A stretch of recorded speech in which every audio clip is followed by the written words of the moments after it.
Hey guys, welcome back to my channel. Today's video is going to be my one-hit wonders video. I believe this video was originally done by Samantha March.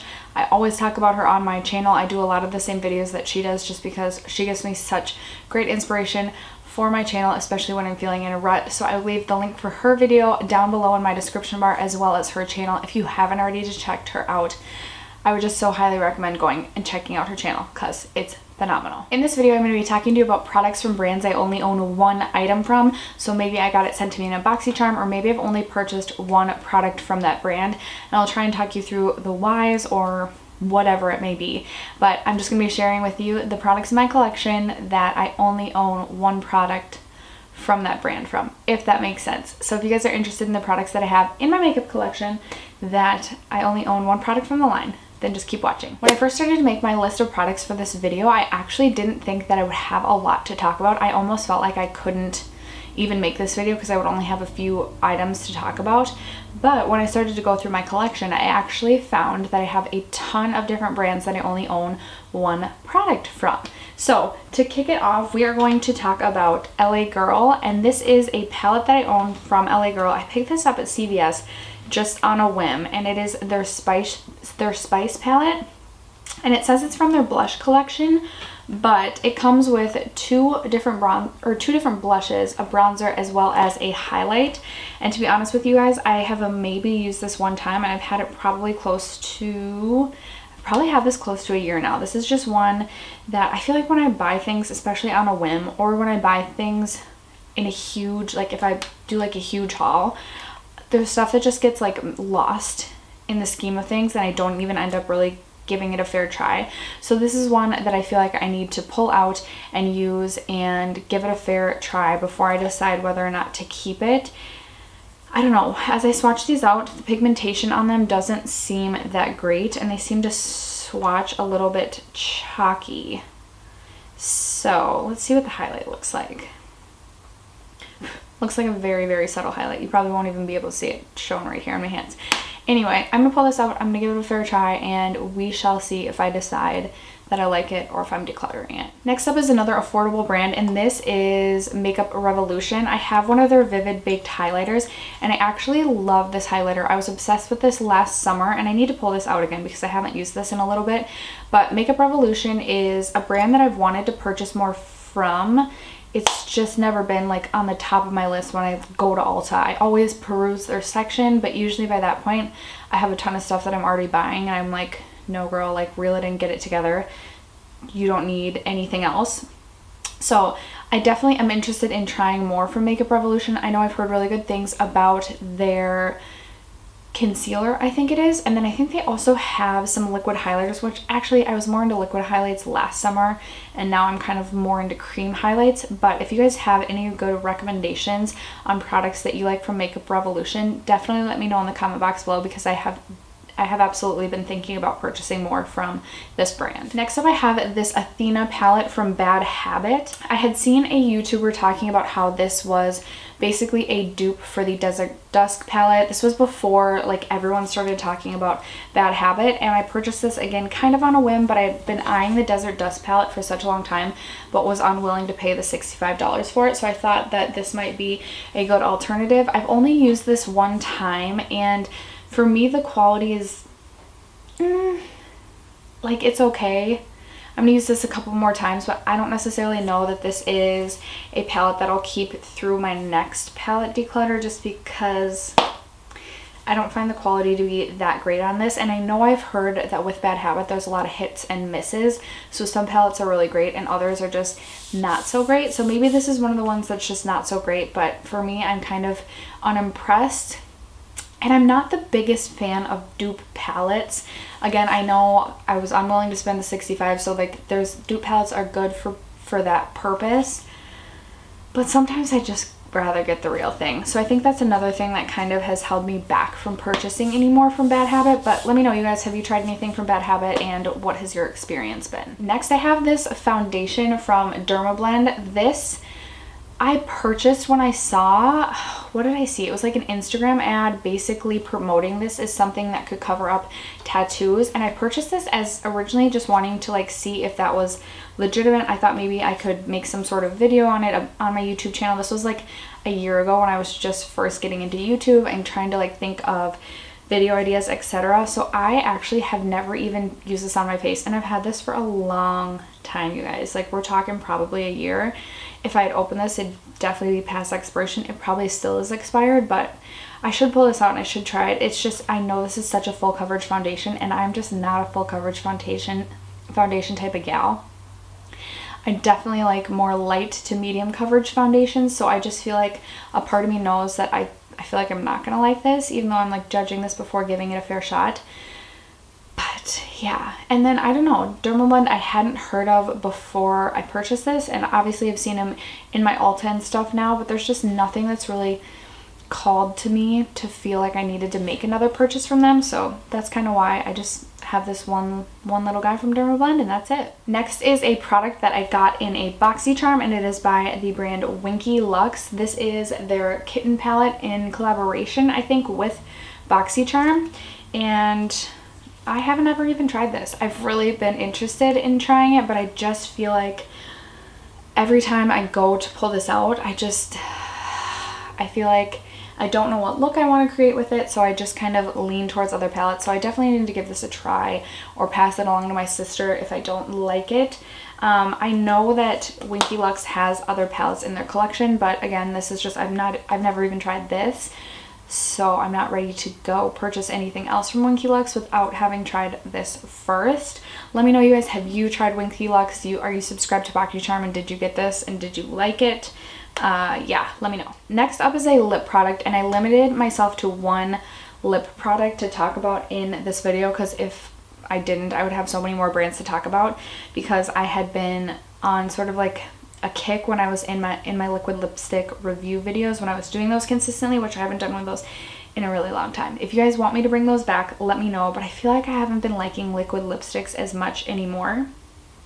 Anyway, this is from the brand Give Me Glow Cosmetics. This is definitely more of a fall color, so I haven't even tried this yet. I know I'm horrible. This is the story of my life. Like, I buy things and then I don't even try them. So I'll probably try this more towards the fall time when I feel like I can pull this color off more easily. But they have definitely intrigued me with some of their palettes. I know they're coming out with a summer palette very, very soon, and part of me really wants to buy that. But I'm doing this makeup rehab thing right now. I'll leave the video for that link down below in case you're interested in checking that out, where I'm trying to obviously spend less money on makeup. So there's that part of me telling me, like, you really don't need that, girlfriend. So anyway, you guys, have you tried anything from Give Me Glow, and let me know what your thoughts are. Next, I have a couple of products from Walmart brands, and I really hadn't heard a lot from or about either of these two brands until I heard Kelly Gooch here on YouTube talk about Kokie Cosmetics, and she was talking about this powder contour palette, which pretty much is a dupe for the Shade and Light palette by Kat Von D.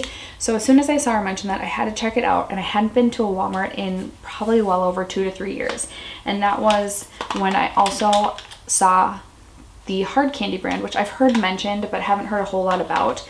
So I purchased an item from each of the brands. The Kokie Cosmetics contour palette, it's a little more firmly pressed, well, probably a lot more firmly pressed than the Kat Von D Shade and Light contour palette, but it's still a really good affordable dupe for that. So if you are not wanting to spend the $40 or $45, $49 on the Shade and Light contour palette, then this is one that I would highly recommend. I believe it's $15 regular price, but I have found Kokie Cosmetics on sale at Walmart, and I think I actually only paid like 12 bucks for this. So definitely worth checking out if you have been eyeing the Kat Von D palette at all. And then as far as the Hard Candy palette, so I picked up this eyeshadow palette. Looks like this. I believe it was $10.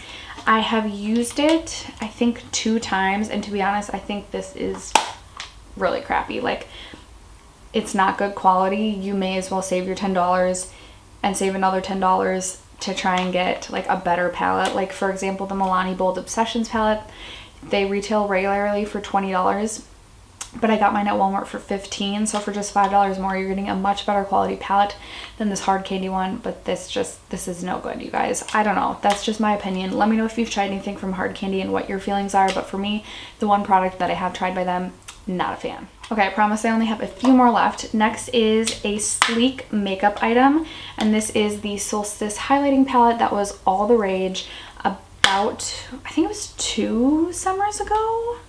Anyway, I picked this up when Sleek finally arrived at Ulta's. I believe it was $14. And Jaclyn Hill, I believe, was the one who originally started raving about this. For me, I find the highlights in here to be pretty powdery, but they are very intense. And it does have a cream highlight in here, which I feel like I liked, but then every time I use it, it's like right over here if you can see it. Every time I use it, I feel like it like creates texture on my face that I didn't even know that it had. So while it is a really blinding and intense highlight, it just makes me look a little bit texturized, which I don't necessarily love. But I haven't used this. I maybe used it a handful of times last summer and then haven't used it since. So this has basically been collecting dust in my collection. And I need to give it another try, I feel like, before I decide whether or not I want to pass it on. Another highlighting palette. I have this highlighting palette from Lancome. I picked this up over the holidays. This was their Glow For It palette. I was so excited to pick this up. And I don't know why I was so intrigued by this. I swatched it in store and I left without buying it. And then all I could do was think about this. And then I went and swatched it in store again. And I felt like I had to have this, but now that I have it, like, I don't know that you'll be able to see anything. Again, my lighting, you can barely ever see my highlight swatches, but this is filled with glitter. And I'm not really one to like a glittery highlight, so I don't know why this ever like intrigued me. Now, I have only used this on my cheeks a couple of times, and actually this shade right here at the bottom, that's like more of a champagne-y color, doesn't have as much glitter. It's really these two at the top that do. So maybe I'll pull this out and try this one. But yeah, I haven't gotten a ton of use out of this. But this is the only thing that I have tried from Lancome, or that I have in my collection from Lancome. If you guys have any recommendations, I know I really want to try their Juicy Shakers. So let me know if you've tried those and like them. But this is the only product that I have in my collection from Lancome. This is a recent purchase for me. This is from Charlotte Tilbury, and this is the only thing I have ever tried from Charlotte Tilbury or have from Charlotte Tilbury in my collection. And this is the Airbrush Flawless Finish Powder. Jaclyn Hill mentioned this in one of her favorites videos, and ever since then I felt like I had to try it. I've been getting really into powders lately, so I actually have not given this a shot yet. I've just swatched it on my hands to see what it looks like, but I will let you guys know in an upcoming video whether or not I do like this. But this is the only thing that I own from Charlotte Tilbury. Let me know what you guys have tried from Charlotte Tilbury. It's definitely a brand that intrigues me, but it's just so expensive that I feel like it just hurts me to buy from them. There is a liquid highlight, I think, right now that I've been eyeing from them, but haven't yet bit the bullet on that. All right, I have 2 more products mentioned. Both are eyeshadow palettes. The first one is this eyeshadow palette from the brand Viseart. This is the only thing I own from Viseart. This is one of their 12 pan palettes. It is in, I think, warm neutral, warm matte. I've only used this one time. This is something that I bought during the Sephora VIB sale last November, and it's one that I purchased so much during that sale that I feel like stuff got lost in the scheme of things, and this was one of them. I feel like the one time I used it though, I wasn't as blown away as I expected to be based on how much everyone raves about these. So I don't know, this is not one that I don't plan to make another Viseart purchase, at least for a while, until I've given this more of a shot and I know kind of how I feel a little bit more. And then finally, I have a Sephora Pro product. I purchased the editorial palette from the Sephora Pro line last Sephora VIB sale. This is another one that I've just swatched and I haven't used on my eyes yet, just because I definitely am intimidated looking at this because I don't play around with color all that much.